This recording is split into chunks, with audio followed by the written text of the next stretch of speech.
नमस्कार मित्रों, मैं ममता वाजपेयी भोपाल से मेरे चैनल पर आपका स्वागत है। लीजिए, मैं फिर हाजिर हूँ नए वीडियो और नई जानकारी के साथ। ये सुबह का समय है और देखिए आसमान पर चांद फिर भी दिख रहा है। सूरज है लेकिन फिर भी चांद दिख रहा है। और ये हमारे फल लगभग सभी पक गए हैं, तो आज आप हार्वेस्टिंग देखिए। 2-3 दिनों से श्रीमान जी थे नहीं तो मैं तोड़ नहीं पाती। ये देखिए, वो बांस से झड़ाते हैं और हाथ से कैच भी कर लेते हैं, और जो कैच नहीं हो पाता वो देखिए उसकी हालत फूट के टुकड़े टुकड़े हो जाती है। तो कुछ तो देखिए हाथ से गिर गए, और उसके बाद जब लगा कि ये सारे ही फूट के ख़राब हो रहे हैं, तो अगर टूटा हुआ फल है तो हम उसे ज़्यादा दिन रख नहीं सकते। अगर फ्रेश चढ़ के तोड़ेंगे तो हम उन्हें कुछ दिन रख सकते हैं। वैसे ये ज़रूरत से ज़्यादा पक गए, हाथ लगाते ही टपक रहे हैं। तो ये देखिए आप, अब पापा बेटी दोनों तोड़ रहे हैं। पापा का कहना है कि बेटी से तुम बांस से झड़ाना, मैं कैच करूँगा। तो यही चल रहा है, कभी कोई कैच हाथ में आ भी जाता है और कोई छूट भी जाता है। पहले बहुत क्रिकेट खेला है तो कैच पकड़ने की तो अच्छी प्रैक्टिस है, लेकिन फिर भी ऊपर से जब बांस से हिलाते हैं तो डायरेक्शन मैच करना बहुत मुश्किल होता है। चल रहा है, ये देखिए हाथ से स्लिप हो रहा है। एक साथ 2 फल आए थे, एक स्लिप हो गया और एक हाथ में कैच आ गया। और अब जब हम रोक रहे हैं कि चढ़ के मत तोड़ना, पर श्रीमान जी कहाँ मानने वाले हैं। और उनका मन कर रहा है कि मैं बार बार चढ़ जाऊँ। एक थैला लेता हूँ, मैं चढ़ जाता हूँ, मैं फटाफट पूरे फ्रेश फल ले आता हूँ। पिछले 4-5 दिन से ये चल रहा है कि दिन भर टप टप फल टपकते हैं और वो टुकड़े टुकड़े हो जाते हैं। हालांकि वो मैं दे देती हूँ लोगों को, फटा हुआ भी लोग ले जाते हैं और वो आराम से खा सकते हैं। बहुत ही टेस्टी फल है, बहुत स्वादिष्ट।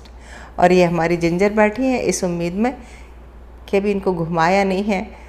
तो बिटिया नीचे आई थी कि इसको घुमा देते हैं, और लग गई पापा के साथ फल तोड़वाने में। तो जिंजर को लग रहा है भाई मुझे ले चलो। और अब देखिए आप, ये हार्वेस्टिंग तो बनती है, देखना। ये देखिए आप, बचपन में तो हम भी खूब चढ़ा करते थे। पेड़ पर चढ़ के बैठना बहुत आनंददायी होता है। ऊपर से पूरी दुनिया दिखती है। आम के पेड़ पर, मेरे यहाँ नीम का पेड़ था, उसमें हम चढ़ के जब नीचे झांकते थे तो बहुत अच्छा लगता था। सावन के समय झूला झूलते थे तो वो रस्सी का झूला डालने के लिए चढ़ते थे, और रस्सी कट न जाए तो जहाँ से रस्सी घूमती थी वहाँ नीम के झोंके तोड़ के रखते थे। जब बचपन गांव में बीता होता है तो बहुत अलग स्मृतियाँ होती हैं। शहर के बच्चे शायद उसको समझ भी नहीं सकें। और देखिए अब वो चढ़ गए हैं, थैला हाथ में है, और बहुत खुश है कि देखो मैं चढ़ के तोड़ के ला रहा हूँ। पहले बिटिया कह रही थी पापा मैं चढ़ूँगी, और पापा कह रहे थे नहीं मैं चढ़ूँगा। और मुझे लग रहा था कि दोनों ही ना चढ़ें तो अच्छा है, पर वो माने नहीं। अब ये फल जो है ना, ये फ्रेश टूट रहे हैं, इन्हें हम काफ़ी दिन रख सकते हैं, ये ख़राब नहीं होंगे। तो अब आपको पता है कि इन दोनों खेत पे काम चल रहा है, तो सांची में, तो ये फल चले जाएंगे सांची, क्योंकि आज की हार्वेस्टिंग बहुत ज़्यादा हुई है। तो जो टूटे वाले हैं वो तो तुरंत ही हम जो यूज़ करना है वो यूज़ करेंगे, और जो बांटना है वो तुरंत बांट देंगे, क्योंकि वो रखे नहीं जा सकते। कहते हैं कि बील पत्र का फल बहुत फ़ायदेमंद होता है सेहत के लिए। और जब भी मैं फल तोड़ती हूँ, कटहल तोड़ती हूँ, बील पत्र तोड़ती हूँ, तभी मुझे ये खुशी होती है कि हाँ देखो मैंने पेड़ लगाया तो फल मिल रहे हैं। और मैं सबको यही कहना चाहती हूँ कि आप फलदार वृक्ष लगाइए। वो फल नहीं भी मिले हैं तो इसमें इतनी चिड़ियाओं का बसेरा है। और देखिए कटहल लगे हैं। इस साल ये कम फला है, नहीं तो इससे ज़्यादा फलता था। और ये हमारे घर के बाहर रास्ता है, सड़क है, तो चोरी बहुत होते हैं, कटहल भी और दूसरे फल भी। उसके बावजूद भी हमको खाने के लिए बहुत मिलते हैं, तो चोरी का कोई ऐसा मलाल नहीं।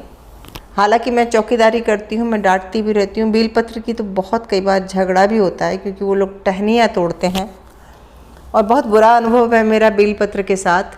फल खाती हूँ तो बहुत अच्छा महसूस होता है, और जब झगड़ा होता है किसी से तो ख़ुद में ही अपने आप ख़राब लगता है। इतने ज़्यादा लोग मांगने आते हैं बेलपत्र के पत्ते और वो टहनियाँ तोड़ते हैं। मना करने में भी अच्छा नहीं लगता और टहनियाँ तोड़ते हुए भी नहीं देखा जा सकता। तो अब ये कटहल टूटेंगे और कटहल बिटिया तोड़ेगी। वो कह रही है पापा अब आपने चढ़ के बेलपत्र तोड़ लिए तो कटहल तो मैं ही तोड़ूंगी। और कटहल तोड़ना आसान है क्योंकि वो कार के ऊपर चढ़ गई है और बस वहीं खड़े होकर आसानी से फल तोड़ा जा सकेगा। ये जो कटहल है हमारा, ये बहुत बड़ा नहीं होता, बस ये इसका मैक्सिमम साइज है। शायद इसको कटहली कहते हैं। और ये बहुत बड़ा आकार नहीं लेता, लेकिन बड़ी मीठी, बड़ी स्वादिष्ट होती है। और जब ये फसल ख़त्म हो जाती है तो कटहल की भी थोड़ी सी जो नई ब्रांचेज जाती हैं उनकी प्रूनिंग करनी होती है, तब पुरानी ब्रांच में अच्छे फल आते हैं। और काटने पे देखिए कितना सारा दूध निकलता है। तो ऐसे इसको कहीं भी ऐसी जगह पर रख देना चाहिए जो धीरे धीरे करके दूध निकल जाए। ये दूध अगर कपड़ों पे गिर जाए तो निकलता नहीं है, हाथ में लग जाए तो भी चिपक जाता है। बहुत मुश्किल होती है इस दूध को हटाने में। तो चाकू में भी हम जब कटहल काटते हैं तो थोड़ा चिकनाई लगाते हैं, नींबू लगाते हैं। अब लो बिटिया और ऊपर चढ़ गई। कुछ बोरियां बंधी आपको दिख रही हैं, ये ना छुपाए गए हैं कटहल, क्योंकि अगर नहीं छुपाओ ना तो चोरी जाते। सबसे बड़ी समस्या चोरी की है। और ये चोरी आजू बाजू पास के लोग कोई नहीं करते हैं, दूर से लोग आते हैं। एक दो बार हमने देखा है, बगल वाले घर में कैमरा लगा हुआ है, तो स्कूटी से कुछ लड़के आए और उन्होंने ऐसे ही, कार खड़ी रहती है, कार के ऊपर चढ़ के तोड़ा और स्कूटी की डिग्गी में रखा और चले गए।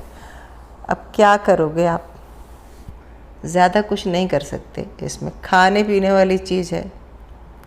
पिछले साल तो लॉकडाउन था तो सब्जी की भी बहुत मारा मारी थी, तो इन दिनों बहुत कटहल चोरी हुए थे।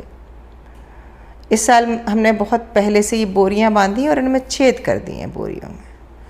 और आज की हार्वेस्टिंग टोटल मिला के अब आप देखिए, ये सूखी लौकियां भी रखी हैं, ये बीज बन गए हैं।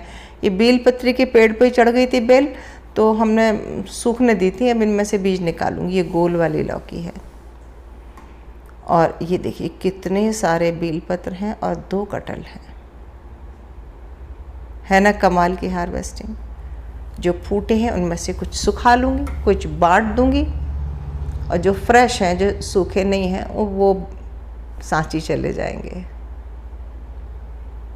और कैसा लगा ये वीडियो, कैसी लगी आज की ये हार्वेस्टिंग, ज़रूर बताइए। और हाँ, बेलपत्र घर में ज़रूर लगाइए।